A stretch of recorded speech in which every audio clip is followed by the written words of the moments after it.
Alors, on en est donc au chapitre 8, verset 5, et on va peut-être passer au verset 6 quand même.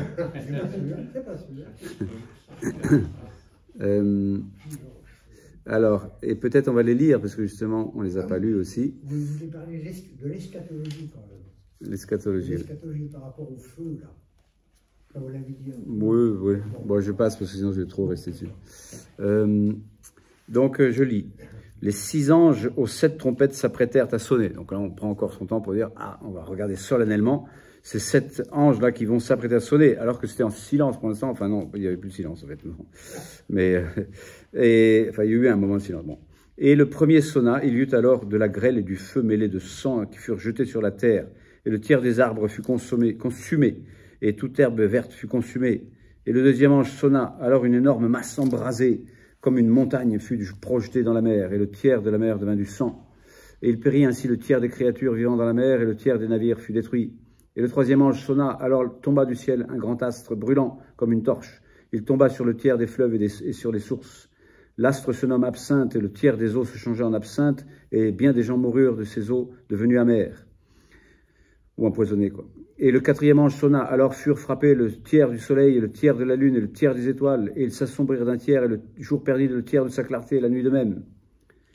Et je vis, et j'entendis un aigle volant au zénith, et criant d'une voix puissante, « Malheur, malheur, malheur aux habitants de la terre, à cause de la voix des dernières trompettes, dont les 3 anges vont sonner. » Donc, ils vont être donnés au chapitre 9 pour les deux suivantes, et puis la dernière, dont on va faire tout le reste de l'Apocalypse, encore une fois. Ah oui. Oui. Alors, les 7 anges à qui il est donné. Donc, il est donné, souvent en théologie biblique, on dit quand il y a un passif comme ça, c'est donné par qui? C'est donné par Dieu. Donc, on appelle ça un passif théologique. C'est donné, bon, il a été donné, évidemment, ça n'échappe pas à Dieu, quoi. Bon, bref, on dit à chacun sa trompette, donc donné par Dieu, c'est-à-dire que c'est en relation directe avec Dieu, c'est cette voie, on peut dire que ce chemin descendant dont j'ai parlé tout à l'heure. Bon, on n'est plus dans le silence liturgique solennel, mais quand même, ils étaient là, pendant ce temps-là, au fond de la scène, là, et une fois qu'est terminée la liturgie, l'action liturgique préparatoire, hein, avec cette prière ascendante, eh bien, eux, ils vont passer à leur tour, à l'action à leur tour. Toujours dans cette ambiance liturgique, on peut dire solennelle et céleste, là. Donc, un verset entier, verset 6, donc pour dire qu'ils se mettent en place pour sonner leur trompette avec cette ambiance solennelle. J'ai 1, 2, 3, 4, 5, 6 points d'introduction à ce septénaire des trompettes. Premier point, il forme une certaine unité littéraire autour du mot trompette, même si on a lu que les 4 premières, là. Il y a donc les 3 suivantes, mais justement, on nous parle des 3 autres pour dire qu'elles font un ensemble, quoi. Hein. Même s'il y a les 4 premières et les 3 suivantes. Bon. Donc, il y a le mot trompette qui se trouve 10 fois donné dans, ce moment-là et qui n'est pas ailleurs dans l'Apocalypse, ou très peu. Et puis, le tiers de quelque chose aussi, 14 fois dans ces chapitres, disons, de 8 à 11 de l'Apocalypse, tout en comptant 12, 4 aussi, quand même. Bref, tout un groupe littéraire, tout un ensemble littéraire qui est réunifié par ces 2 petits signes littéraires, le mot trompette qui intervient beaucoup là et très peu ailleurs, et puis le mot un tiers de quelque chose qui intervient beaucoup là et pas du tout ailleurs. Ça, c'est le premier point. Un deuxième point, le rappel de la signification du symbole de la trompette.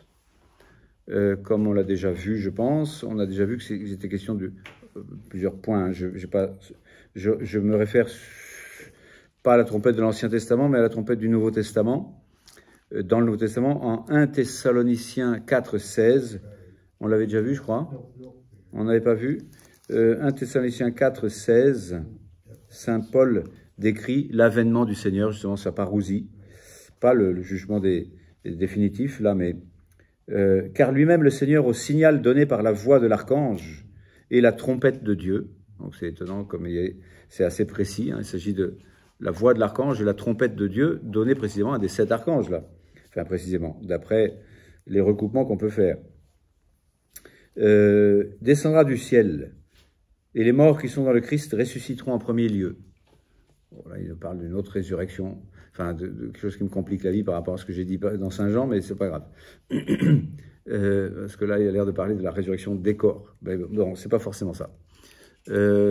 Donc, en tous les cas, la parousie du Christ, ça arrive avec une trompette donnée par la voix de l'archange, enfin, le lien entre l'archange et la trompette. Bon.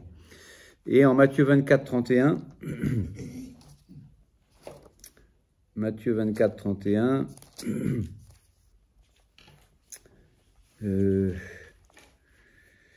et alors apparaîtra dans le ciel le signe du Fils de l'homme. C'est-à-dire la croix du Christ va apparaître dans le ciel. Et alors toutes les races de la terre se frapperont la poitrine, comme on le voit aussi au début de l'Apocalypse. Toutes les races de la terre se frapperont la poitrine en disant, ils regarderont vers celui qu'ils ont transpercé. Parce qu'ils s'apercevront qu'effectivement, ils avaient pris parti ou pour être embrasés par ce feu qui jaillit du cœur transpercé du Christ, ou par le fait de l'avoir transpercé. Et l'on verra le Fils de l'homme venant sur les nuées du ciel avec puissance et grande gloire. Et donc sa parousie. Et il enverra ses anges avec une trompette sonore pour rassembler ses élus des quatre vents, des extrémités des cieux à leurs extrémités.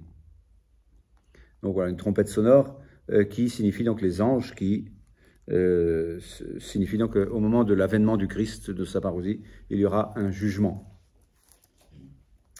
Et un réveil des morts, on peut dire cette trompette sonore-là a réveillé les morts.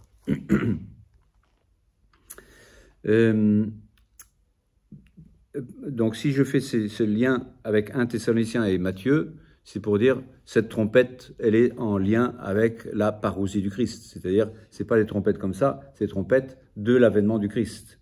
Autrement dit, de la révélation de Jésus-Christ, toujours l'apocalypse de Jésus-Christ. On n'est pas en train de parler d'autre chose, y compris donc pour ce deuxième avènement, qui doit être donc sa parousie. Ceci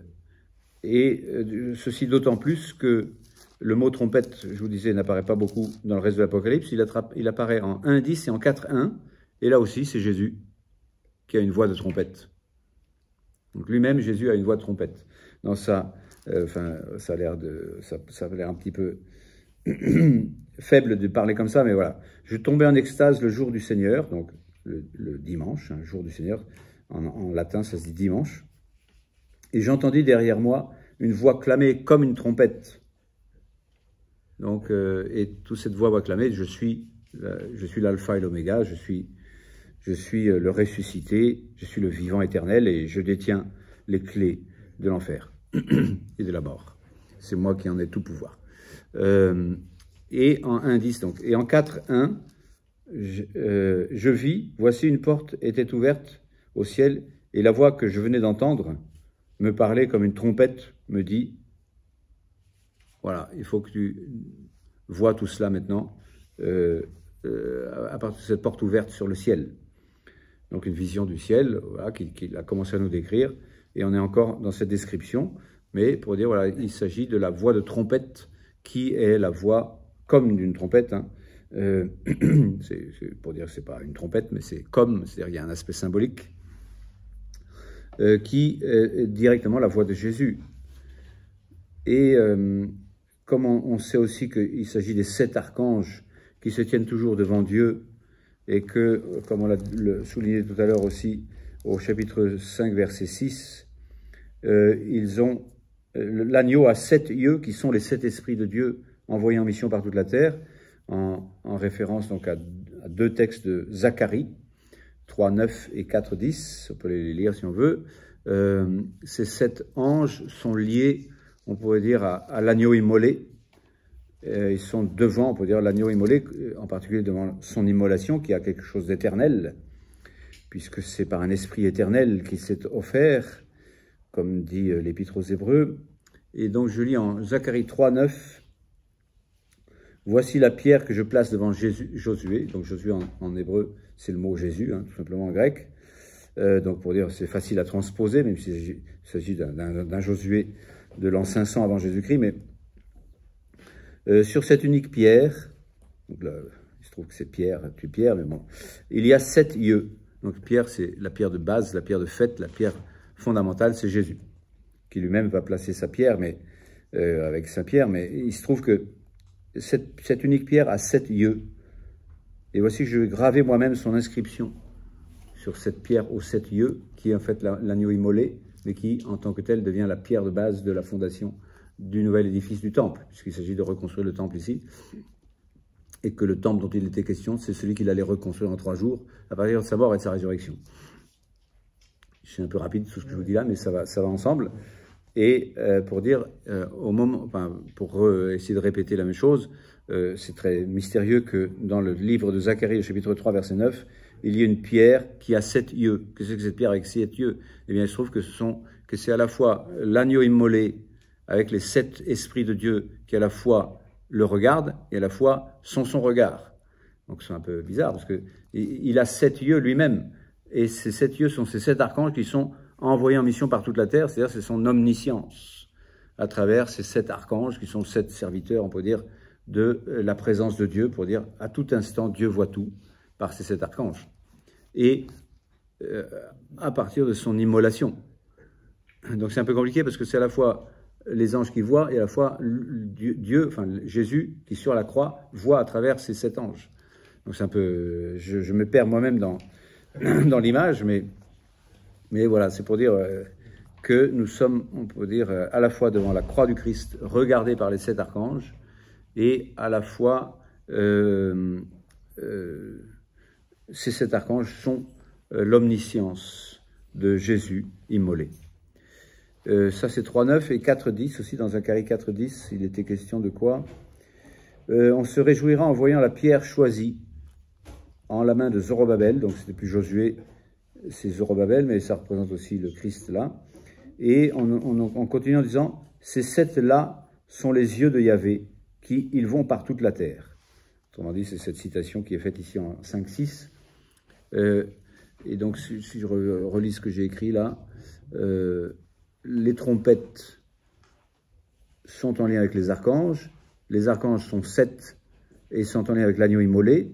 L'agneau immolé est à la fois celui qui est regardé par ces 7 archanges, qui contemplent, on va dire, le mystère du sacrifice éternel du Fils de Dieu à son Père, si je puis dire, et en même temps, donc, ils sont ceux qui sont envoyés par toute la terre en mission pour l'omniscience, pour signifier l'omniscience du Fils de Dieu dans son état éternel, qui est en même temps un état donc d'immolation devant son Père. Ça va? Voilà, c'est un peu dans tous les, c'est un peu un va-et-vient, on peut dire, qui est pas facile à suivre. Tout ça à partir du mot trompette, et donc du mot archange, et en Apocalypse 5.6, ces 7 archanges sont aussi la pierre de base. Enfin, je sais pas, c'est Jésus la pierre de base, mais en même temps, c'est cette pierre de base à 7 yeux qui sont donc l'omniscience de Jésus. Enfin, l'omniscience du Fils de Dieu. Omniscience, c'est-à-dire que rien ne lui échappe, ni dans l'espace, ni dans le temps. Tout ça est simple devant lui, dans son infinité. Ces trompettes partent devant Dieu, ça c'est un 3e point. Ces trompettes partent devant Dieu, c'est-à-dire qu'elles expriment ce mouvement que j'appelais descendant, c'est-à-dire du rapport solennel de Dieu à l'histoire, à la terre, si vous voulez, et un rapport solennel qui sera un rapport donc de jugement de l'histoire. Donc ça c'est à retenir pour toutes les trompettes, c'est-à-dire pourquoi est-ce que chaque fois que ça trompette, il se passe des choses terribles sur cette terre. Eh bien, c'est pas que Dieu punisse en disant bien fait pour vous, mais c'est au sens de dire je vous déclare les choses telles qu'elles sont et il faut que vous vous convertissiez, quoi, sous-entendu. Même si, on a vu au chapitre 9, verset 21, ça va pas le faire. Mais il se trouve que c'est quand même le message, de dire voilà, je ne suis pas là pour vous trompetter afin de vous punir, mais de vous révéler le mal, afin que vous vous en convertissiez. C'est plutôt à lire comme cela. 4e point, le fond des plaies d'Égypte. C'est-à-dire que toutes ces trompettes sont décrites, enfin tous les effets négatifs et fléaux, plaies sur cette terre, finalement, sont reproduites, sont exprimées en termes de plaies d'Égypte. Donc les plaies d'Égypte, ça suppose de connaître à peu près les chapitres, je ne me rappelle plus très bien, 7 à 10, je crois, de l'Exode. Je l'ai mis dans un autre document. Les chapitres 7 à 10 de l'Exode nous parlent des plaies d'Égypte, des 10 plaies d'Égypte. Or, vous vous souvenez que les 10 plaies d'Égypte, dans quel contexte elles sont? C'est-à-dire que Dieu doit dire à Pharaon, laisse partir mon peuple, qu'il aille me servir à l'endroit où j'ai décidé moi. Et vous savez que le Pharaon dit, mais qui est ce Yahvé-là? Je ne le connais pas. Et au nom de quoi je vais aller vous laisser faire ce que vous demandez là? Mais vous fichez de moi ou quoi là? Et j'ai noté quelque part que, oui, en Exode 5.2, il dit ceci, Pharaon, quand pour la première fois Moïse vient le voir, il dit « J'ignore qui est Yahvé, et je ne laisserai pas partir Israël ». Et il se trouve que cette phrase, on l'utilise dans les exorcismes aussi. Les exorcistes l'utilisent quand ils citent, on peut dire, la réaction du diable qui ne veut pas partir, quoi. Quand on veut exorciser quelqu'un qui est possédé, plus ou moins, eh bien, on peut dire, le pharaon répond toujours ça. J'ignore Dieu et je ne laisserai pas partir cette personne de mon pouvoir, quoi. Donc, pour dire qu'il y a le diable pas loin là-dedans aussi, dans cette affaire-là, et que finalement, cette image donc des plaies d'Égypte se réfère à la façon dont Pharaon, c'est-à-dire le diable, essaye de tenir en esclavage le peuple de Dieu. Et on a parlé de Babylone ou Jérusalem, mais en fait, ici, on peut parler de l'Égypte. À un moment donné, on dira c'est à peu près la même chose. L'Égypte, on peut dire, tient le peuple que Dieu s'est choisi en esclavage, l'esclavage de Pharaon. Et donc, il y a, on peut dire, ce contexte des plaies d'Égypte qui veut dire cela. Les plaies sont des manières de dire au diable ou à ceux qui en sont, on peut dire, ses disciples et ses esclaves finalement, parce que il n'y a pas de liberté chez lui, même s'il dit débarrassez-vous des commandements et vous allez devenir libre. Donc c'est le menteur qui inverse les trucs. Autrement dit, Dieu dit si vous servez les commandements, vous allez devenir libre. Et Satan dit si vous vous débarrassez des commandements, vous allez devenir libre. Mais il y en a un qui dit la vérité et l'autre qui dit le mensonge. Et au contraire, si vous vous débarrassez des commandements de Dieu, moi je vais vous rendre mes esclaves. C'est ce qu'il ne dit pas. En tous les cas, bref, on est comme en Égypte là, et qu'il y a Pharaon, et que sur cette terre, la trompette va dire maintenant il faut que tu laisses partir mon peuple Israël, que tu laisses partir les chrétiens de ton emprise. Donc il ne s'agit pas de bouger d'Égypte vers Jérusalem, il s'agit de bouger intérieurement, se dire je ne dois plus être esclave de Satan, mais je dois sortir, comme on dira plus tard, sortir de Babylone, mais ici on peut dire sortir d'Égypte, et en vue de ma vraie liberté, en vue de ma vraie libération, qui consistera en effet à traverser le désert d'abord, et à servir Dieu sur la montagne, en vérité, quoi, non plus sur cette montagne ou sur une autre, mais adoration d'esprit en vérité, bon, et en vue d'un jour d'arriver à Jérusalem, c'est-à-dire d'arriver donc dans la terre promise, quoi. Et donc le fond des plaies d'Égypte, pour simplifier, pour dire ça plus résumé, c'est libération des uns, en vue de la libération des uns, de ceux qui veulent se libérer de l'Égypte, et puis endurcissement des autres, endurcissement de Pharaon en particulier, parce que à chaque fois, le cœur du Pharaon s'endurcit, ou Dieu endurcit même le cœur de Pharaon, parce qu'il a un projet mystérieux de dire « j'enferme tout le monde dans l'endurcissement afin de faire à tous miséricorde ». Ça, c'est compliqué, mais bon. Et donc, endurcissement, libération des uns, endurcissement des autres, tout en étant appel à leur conversion. Donc, fin du chapitre 9, on a vu, le but, c'était, les plaies, ce n'était pas pour vous faire du mal, c'était pour vous dire, mais secouez-vous, laissez-vous secouer, pour dire, mais quelle est la valeur de la vie sur cette terre, si c'est de profiter de la vie comme des égoïstes et devenir esclave de Satan? C'est pas ça, donc je vous secoue pour que vous vous convertissiez, que vous compreniez le véritable sens de la vie, quoi. donc de la véritable, que vous devez vous libérer de l'esclavage d'Égypte et non pas dire, oh bah tant qu'on a les concombres et les marmites, ça ira quoi. Qu'est-ce que tu as besoin de nous libérer? D'ailleurs, Nietzsche dira, libérez-nous du libérateur. Restons donc esclaves de Pharaon, en gros. Enfin, en gros, complètement. Donc ça, c'était mon 1, 2, 3, 4e point. 5e point, c'était le fait que c'est un tiers. Ça veut dire que c'est moins qu'un quart. Non, c'est un peu plus, mais parce que tout à l'heure, il y avait... enfin, en tous les cas, il se trouve qu'il y aura une progression entre les plaies, parce que c'est marrant, parce que j'ai cru qu'il y avait un peu moins d'un quart, là, bref. Dans la première vision de la fin du monde, là, je ne sais plus ce qu'il y avait, à un moment donné, je ne sais plus ce qu'il y avait. Mais en tous les cas, ici, il y a un tiers, et puis on va avoir à nouveau, au chapitre 16, une vision de plaies d'Égypte. Si vous voulez, il va y avoir un remake des plaies d'Égypte, là, mais encore pire. C'est-à-dire que là, cette fois-ci, ce ne sera pas un tiers, ça sera une totalité. Si je compare, par exemple, au verset 4 du chapitre 16, le troisième répandit sa coupe dans les fleuves et les sources, alors ce fut du sang.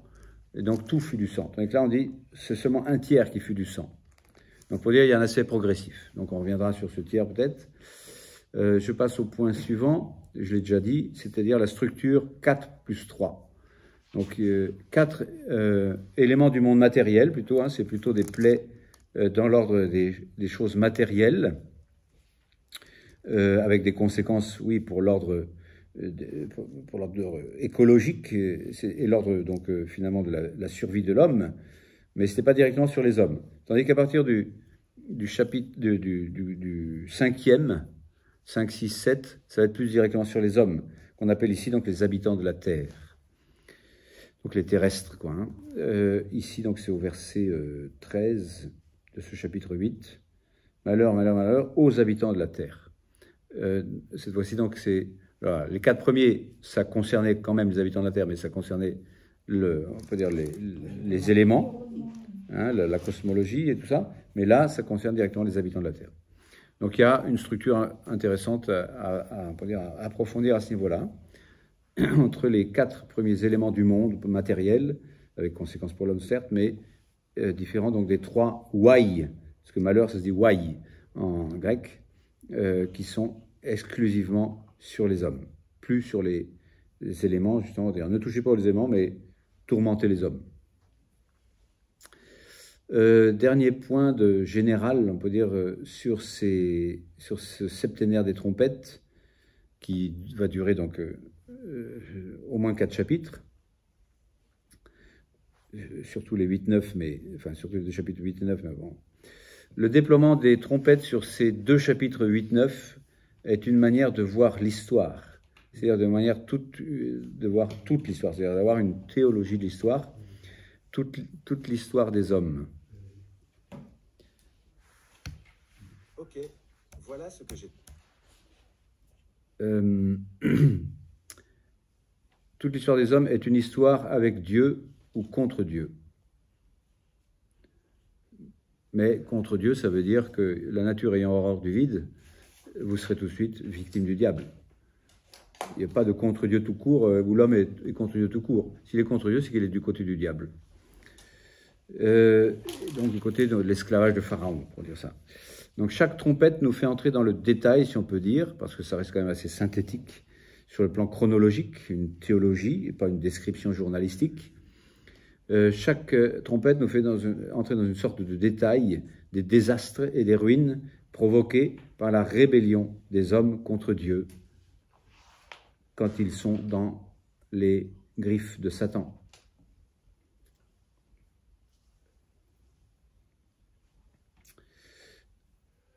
Alors, regardons ces 4 premières trompettes. Donc la première trompette, chapitre 8, verset 7, je le relis. Et le premier ange sonna, il y eut alors de la grêle et du feu mêlés de sang qui furent jetés sur la terre, et le tiers des arbres fut consumé, et toute herbe verte fut consumée. Alors, il faut aller voir 3 versets de l'Ancien Testament qui sont tressés ici, d'une manière donc créative, parce qu'il est à la fois génial dans l'utilisation de l'Ancien Testament et à la fois génial dans la créativité qu'il a dans la description des visions qu'il a, donc que le voyant de l'Apocalypse, donc Saint Jean pour moi, a de ce qui se passe comme théologie de l'histoire, quand Dieu trompette pour déterminer donc un temps de jugement et pour dire ça va pas comme ça, quoi, il faut que vous vous convertissiez. Les 3 versets sont les suivants, Exode 9, 24, 25, plus Ézéchiel 38, 22, plus Joël 3, 3. Donc je vous dis ça un petit peu d'un seul coup là, mais donc Exode 9, 24, 25, donc en plein dans les plaies d'Égypte là. Exode 9, 24, 25, on va peut-être se les lire quand même. On va sûrement se les lire pour essayer de comprendre, puisqu'on est en train d'essayer de comprendre le texte là. Donc l'idéal, ce serait de lire toutes les plaies, hein, c'est pas si long que ça, c'est 3 chapitres. Dans l'Exode, hein, 7, 8, 9, 10, bon. 9, 24, 25, je disais, on est dans la grêle. Il y eut de la grêle et le feu jaillissait au milieu de la grêle, une grêle très forte, comme il n'y en avait jamais eu au pays des Égyptiens depuis qu'ils formaient une nation. La grêle frappa dans tout le pays d'Égypte, tout ce qui était dans les champs, hommes et bêtes. La grêle frappa toutes les herbes des champs et brisa tous les arbres des champs. Mais au pays où étaient les Israélites, il n'y avait pas eu de grêle. Voilà, la grêle ne touche qu'une partie. Alors, après, ça touche tout le monde, mais il se trouve qu'il y a quand même cette distinction à faire entre ceux qui sont de Dieu et ceux qui sont du diable, quoi. Ézéchiel 38, 22. Ézéchiel 38, 22 nous dit ceci, dans Gog et Magog, là, de la fin des temps, là, 38, 22. Je le châtierai par la peste et le sang, je ferai tomber la pluie torrentielle des grêlons, du feu et du soufre sur lui, sur ses troupes et sur les peuples nombreux qui sont avec lui. Donc avec lui, prince du diable, prince du mal, quoi. Et Joël 3.3. Joël 3.3, donc Joël, c'est dans les 12 petits prophètes. Et c'est après Michée, si je me souviens bien. Non, c'est avant Michée. Jonas, Amos, Joël. Joël 3.3 nous dit quoi? Donc Joël, c'est un prophète très eschatologique, hein, difficile à situer dans le temps. 3.3. Donc je produirai des signes dans le ciel et sur la terre, sang, feu, colonne de fumée. C'est intéressant d'ailleurs parce que le texte ici se réfère aussi à la Pentecôte. En fait, je répandrai mon esprit. Enfin bon, c'est lié, justement, les événements de la mort, de la résurrection et de ce qui concerne le Christ est lié quand même à l'eschatologie, encore une fois, à la fin des temps. Donc ils sont à la fois cités, ces 3 passages, donc, les plaies d'Égypte, Gog et Magog, et puis les fusions de l'esprit, enfin disons les événements eschatologiques qui se réfèrent quand même à la résurrection, à la mort et à la résurrection du Christ. Donc ils sont à la fois cités, ils sont à la fois utilisés, ils sont à la fois dépassés avec créativité. Grêle plus feu mêlé de sang, donc forcément c'est assez symbolique ça, parce que déjà dans la plaie d'Égypte on avait de la grêle et du feu. Pourquoi pas, parce qu'il peut y avoir en effet des éclairs, je sais pas quoi, enfin, mais ça peut rester, on peut dire simplement météorologique, mais là, ça ne l'est plus. Quand vous avez grêle plus feu plus sang, ça n'existe pas dans la nature. Oui, que ça produise des effets sanglants, peut-être, mais que grêle, feu et sang descendent du ciel, là, il y a quelque chose qui est forcément dépasse l'imagination, c'est-à-dire à une portée symbolique. Hein, il y a la grêle, feu et mêlée de sang qui sont jetés sur la terre. Bon, donc ça n'existe pas dans la nature. Par conséquent, c'est forcément symbolique. Toujours donc sur fond de plaie d'Égypte, je disais, lien entre persécution du peuple élu par l'Égypte et plaie qui arrive à l'Égypte et à son pharaon, pour qu'il laisse le peuple élu libre de servir son Dieu, d'aller servir son Dieu. Mais comme ils ne veulent pas laisser libre le peuple de Dieu, hein, j'ignore qui est le Seigneur et je ne laisserai pas partir Israël, eh bien, il leur arrive ces plaies, et celle-ci en particulier, jusqu'à ce qu'un jour, finalement, ils comprennent. Mais au bout de combien de plaies, il va falloir que Dieu insiste pour dire, il va falloir qu'un de ces jours, vous compreniez quand même qu'il faut que vous convertissiez. Et je cite Prigent, cet auteur-là, que j'ai déjà cité là, qui cite lui-même Irénée, saint Irénée de Lyon, hein, celui dont je disais tout à l'heure qu'il n'avait pas été connu de saint Augustin ni de saint Thomas, parce qu'on avait perdu le texte jusqu'à ce qu'on le retrouve au XVe siècle. On le connaissait, pas mal de bribes déjà, ça avait été déjà rapporté, mais que des extraits. Avec là, son gros livre de 5 tomes, Adversus Hereses, contre les hérésies, donc au livre 4, chapitre 30, paragraphe 4, eh bien, nous dit « Tout l'exode du peuple hors d'Égypte, sous l'action de Dieu, fut une figure et une image de l'exode de l'Église hors des nations. Ces nations subiront ces mêmes plaies dont jadis l'Égypte seule fut frappée, parce qu'elles ne veulent pas laisser partir le peuple de Dieu servir son Dieu. » Ce n'est pas toujours le cas. Il y a des nations qui laissent un peu servir le Seigneur, mais il y a des nations qui ne le laissent pas servir. Aujourd'hui, il y a un chrétien sur 7 qui ne peut pas servir le Seigneur. Il est persécuté. Et dans les endroits où il n'est pas persécuté, il est subtilement étouffé, sans effusion de sang. Mais ça a toujours été compliqué et difficile, quand on est dans ce monde, et qu'on n'est pas de ce monde, eh bien, de se faire bien voir de ce monde. Alors, qu'est-ce que vous avez besoin, vous les chrétiens, bref, voilà. Bon, il se trouve qu'on a pignon sur rue, encore, à différents endroits du monde. Donc, remercions le Seigneur, et donc, ne partons pas en guerre contre des nations. C'est pas une question de se mettre en guerre, c'est une question de dire, laissez-nous servir notre Dieu, parce que c'est le vrai sens de la vie. Et c'est sûr que c'est le vrai sens de la vie pour vous aussi, que ça vous plaise ou que ça vous plaise pas. Donc, c'est sûr que ça ne vous plaît pas, parce que vous êtes en train de vous complaire dans votre faux Dieu, notre pharaon d'égoïsme, là. Mais sortez de là, quoi, vous aussi. Donc, bon.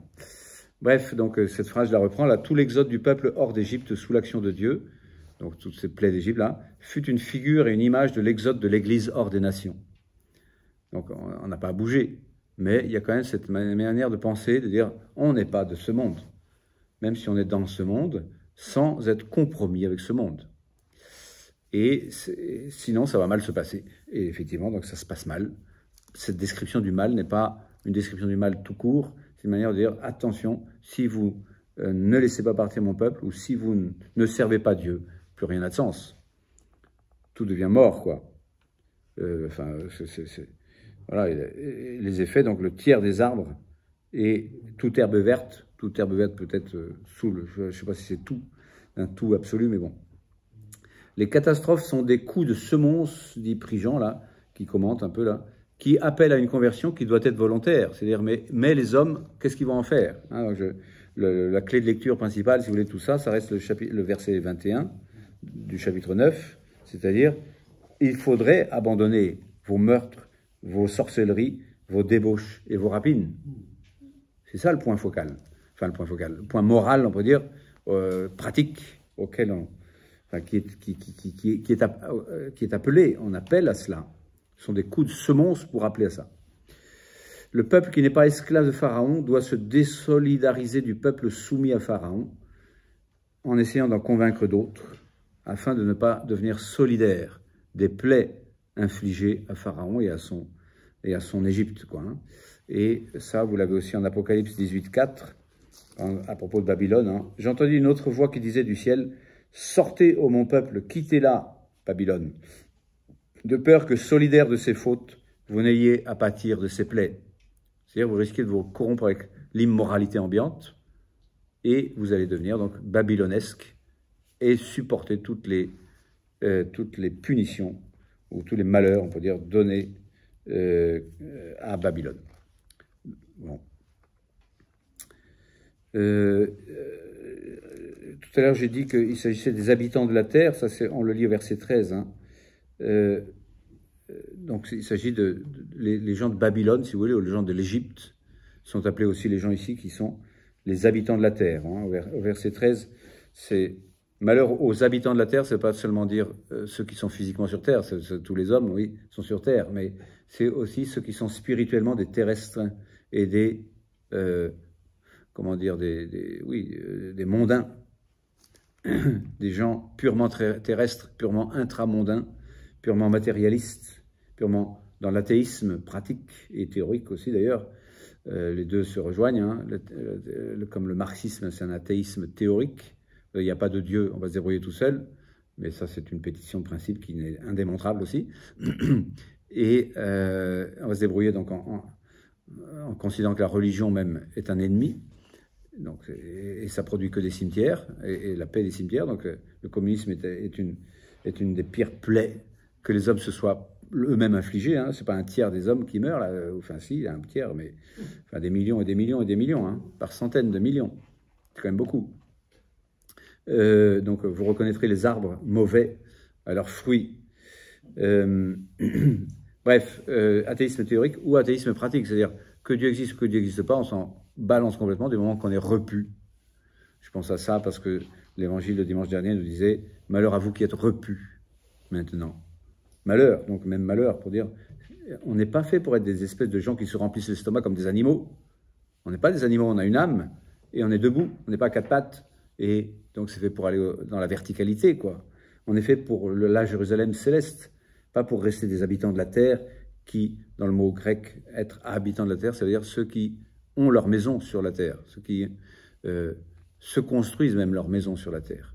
Et dans l'ambiance de l'époque, avoir sa maison, c'est y rester pour toute sa vie. C'est pas pour bouger d'un poste à l'autre, même si il y avait quand même sans doute des gens qui bougeaient d'un poste à l'autre, mais il se trouve que quand on avait son endroit sur terre à l'époque, enfin jusqu'à il y a 50 ans en gros en France, quoi, et encore il y a des gens qui vivent comme ça, qui ne bougent pas de leur talus, mais ils n'ont jamais vu la mer, hein, tout en habitant à 50 km de la mer.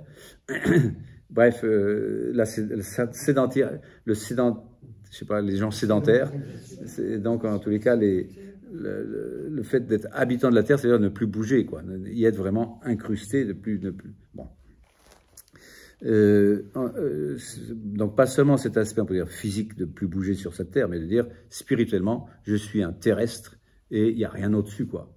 Et je m'en balance de qu'il y ait un Dieu ou pas, je vis sans lui, quoi. Et donc ça, c'est terrible. C'est terrible d'être un habitant de la terre, c'est malheur à ces habitants de la terre parce que vous êtes en train de passer à côté du sens de la vie, de votre verticalité, quoi. Du fait que vous êtes des animaux peut-être, mais debout. C'est-à-dire différents des animaux. Et je pense à Isaïe 26, 20, 21, par exemple, hein, pour prendre un exemple dans les prophètes de ce que je suis en train de dire, des gens qui sont un peu trop terrestres, là, et mondains, et intramondains, et finalement vendus aux choses de la terre, quoi. Donc Isaïe 26, 20, 21, je vais parler encore pendant 7 minutes, pas plus, parce que sinon ça devient trop long après. 26, je disais, 20, 21, 26, 20, 21. Va, mon peuple, entre dans tes chambres, ferme tes portes sur toi, donc mon peuple, c'est-à-dire mets-toi un peu à l'abri, cache-toi un tout petit instant, jusqu'à ce qu'ait passé la fureur du jugement de Dieu, quoi. Car voici Yahvé qui sort de sa demeure, vous qui est en train de trompeter là, pour châtier la faute des habitants de la terre. Donc les habitants de la terre, donc la même chose. Et la terre dévoilera son sang. Elle cessera de recouvrir ses cadavres. C'est-à-dire que tout ce que vous avez tué de gens là, y compris dans le sein maternel, Babylone, tueuse, impie, incroyablement injuste, et qui te glorifie de cela. Tu crois que ça va se faire tout seul, ça? Tu vois que ça va rester comme ça? Dieu va te dire un de ces jours, il faut absolument changer ça. Parce que sinon, tout va devenir du sang. En tous les cas, pour l'instant, c'est un tiers. Donc voilà, il va châtier la faute des habitants de la terre. Moi, c'est sûr que ce mot châtier, on n'aime pas ça. parce qu'en fait, c'est pas exactement que Dieu veuille châtier, mais Dieu est en train de dire, convertissez-vous, parce que vous êtes en train de faire le mal de vos rapines et de vos débauches, et de votre voilà, caractère sanglant, cruel. Bref, je ne vais pas m'énerver. Donc ça rappelle aussi donc, les habitants de la terre, je l'avais déjà pas mal souligné avec Apocalypse 6, 15, 17, là, quand on décrivait tous ceux qui étaient bien placés sur cette terre, mais même les petits et les grands, là, esclaves ou libres, tous allaient se terrer dans les cavernes et tout ça, là, les rois de la terre, quoi, hein. Les gens qui sont uniquement terrestres et qui sont des repus sur la terre. Donc ça, c'était pour décrire un petit peu la plaie, là, et dans la deuxième partie, donc le tiers des arbres fut consumé, toute herbe consumée. Donc ça, c'est tiré donc toujours de Exode 9, 25, hein, 9, 24, 25. Donc tout est consumé, là, plus ou moins. Mais il y a des petits changements quand même entre Exode 9, 25 et ici, donc Apocalypse 8, 7.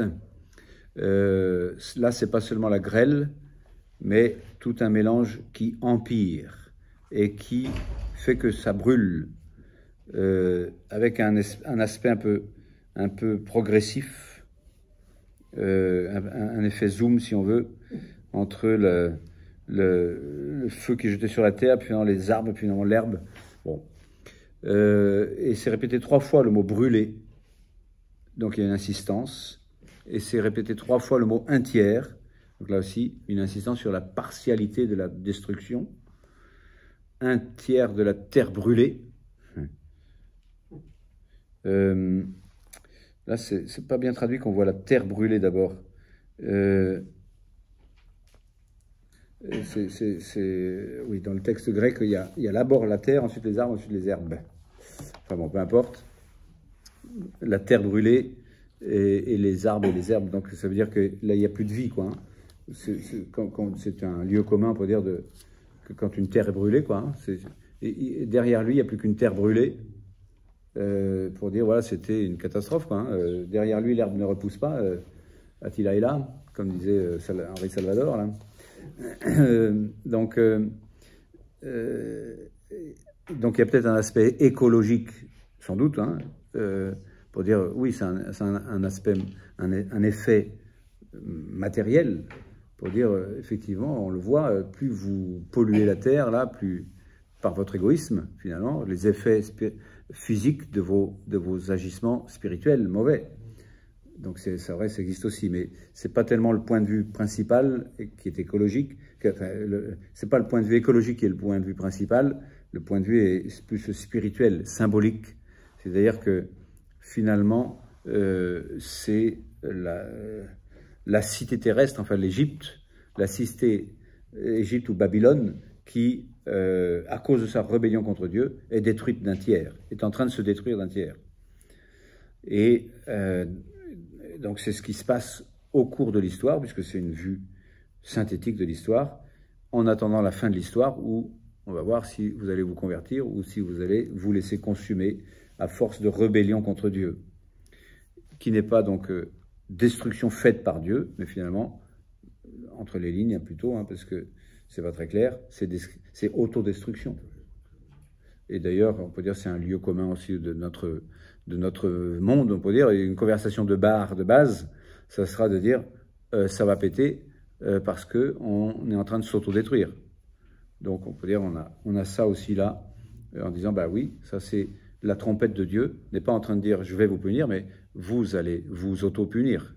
Pourquoi? Bah parce que vous êtes coupé de moi, vous êtes rebellé et vous en portez les conséquences. Première trompette. Deuxième trompette, pareil. Oui, je continue quand même. 8-9, donc je relis 8-9.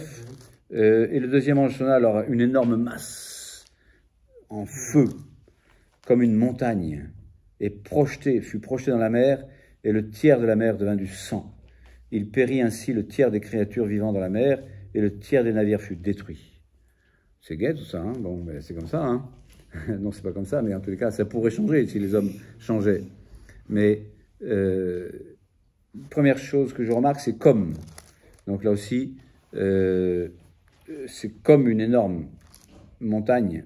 Donc c'est pour dire, ça ressemble à ça, mais il y a toute une part symbolique à prendre en compte, à transposer, on peut dire, dans la réalité. Je vois que ça fait déjà 45 minutes que je parle, donc je crois qu'on va devoir s'arrêter là et revenir, oui. Comme une montagne, qu'est-ce que c'est que ça? Oui, donc l'image d'une grande montagne embrasée qui est jetée du ciel dans la mer et qui provoque une énorme explosion qui va faire du sang et faire mourir un tiers des animaux marins et des navires, avec ce comme, donc pour dire, il y a sans doute un aspect cosmique comme une énorme météorite peut-être, mais ça produirait plutôt une explosion cataclysmique plutôt que du sang. Or, là, il y a tout un aspect d'image à transposer dans le domaine spirituel, avec une allusion à la plaie d'Égypte, de l'eau et du sang, Exode 7, 20, 21. Je vais y revenir la fois prochaine, parce que avec les connotations qui sont faites aussi dans l'Apocalypse 16, je disais, puisque dans l'Apocalypse 16, il y a, pareil, on peut dire, tout devient du sang, quoi. Comme dans l'Apocalypse, dans l'Exode 7, quand c'est Moïse dit touche, enfin Dieu dit touche le fleuve et tout va devenir du sang. Donc là, il y a cette idée-là aussi. Et en Apocalypse 16, on dit, bah oui, vous avez versé le sang. Enfin, on peut dire, au ciel, les gens disent à Dieu, les saints, on peut dire les anges, hein, les gens célestes disent, oui, ils ont versé le sang, tu leur fais boire du sang. C'est logique. Enfin, c'est un jugement, c'est une rétribution, on peut dire, juste. Donc c'est en tout cas comme ça que s'exprime l'Apocalypse. Au chapitre 16, on y reviendra. Et cette montagne embrasée, jetée dans des cieux et jetée dans la mer, ça ressemble en fait à la condamnation de l'ange rebelle sur le plan spirituel. Et en effet, en 12, 9, vous avez le même mot pour dire il est jeté du ciel. L'ange rebelle, donc Satan. Donc pour dire ici, il y a quelque chose qui ressemble quand même à la chute de l'ange rebelle, ou peut-être à toute chute de tout être céleste qui devient rebelle, quoi. Bon, on va verra ça la prochaine fois. À bientôt.